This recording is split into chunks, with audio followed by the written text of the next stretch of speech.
Hello बच्चों, चलिए इस जे की प्रॉब्लम को सॉल्व करते हैं। क्वेश्चन बोल रहा है two blocks of masses 2 kg and 1 kg respectively are tied to the ends of a string which passes over a light frictionless pulley as shown in the figure below. The masses are held at rest at same horizontal level and then released. The distance traveled by the center of mass in 2 second is. आपको centre of मास ने कितना distance travel किया है 2 second में, ये हमें पता करना है। तो अगर हम फिगर पे ध्यान दें तो यहाँ पर 2 kg और 1 kg जो है सेम हॉरिजॉन्टल लेवल पर है, लेकिन जैसे ही आप इसको रिलीज करोगे तो ये जो 2 kg वाला ब्लॉक है वो नीचे की तरफ चलेगा और 1 kg वाला ब्लॉक ऊपर की तरफ चलेगा।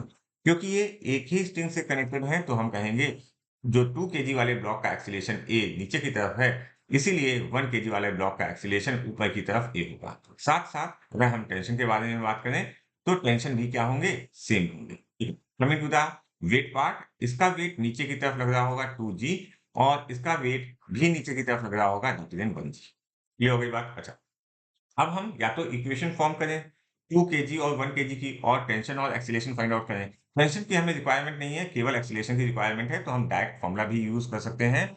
A is equal to m2 minus m1 upon m1 plus m2 multiplied by g।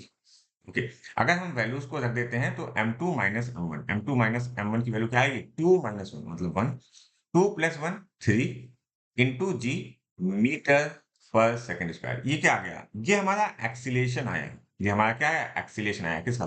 2 kg का और 1 kg का। डायरेक्शन आपको फिगर में दिख रहे हैं।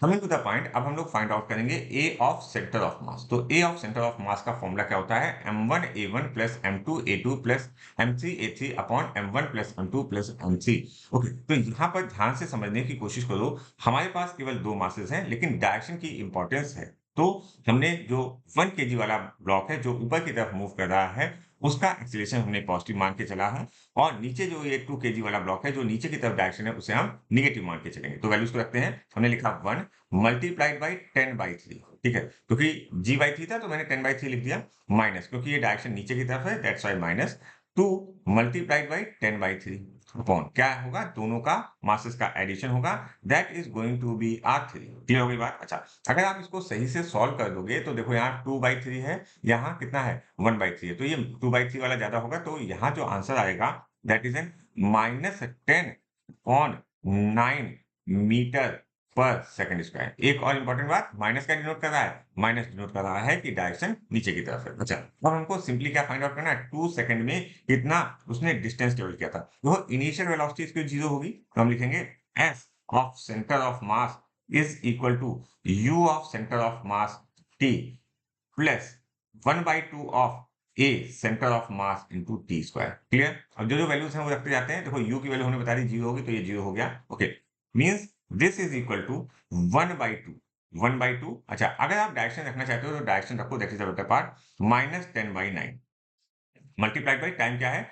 2, तो 2 multiplied by 2 is 4। Okay, clear हो गई बात? तो यहाँ पर अगर आप इसको सही से सॉल्व करोगे तो ये वैल्यू आ जाएगी 2 1 जा 2, 2 2 जा 4, तो ये आ गया minus of 20/9 metre per second square. अच्छा, यहाँ पर हमारा जो है that is in decimal part, so you can say minus of 9 to minus of 2.22 metre per second square. माइनस क्यों आ रहा है? माइनस इसलिए आ रहा है क्योंकि वो दिखा रहा है डायरेक्शन क्या है? डाउनवर्ड। सो हमारा जो आंसर सही होगा that is an option 3 is correct for this question.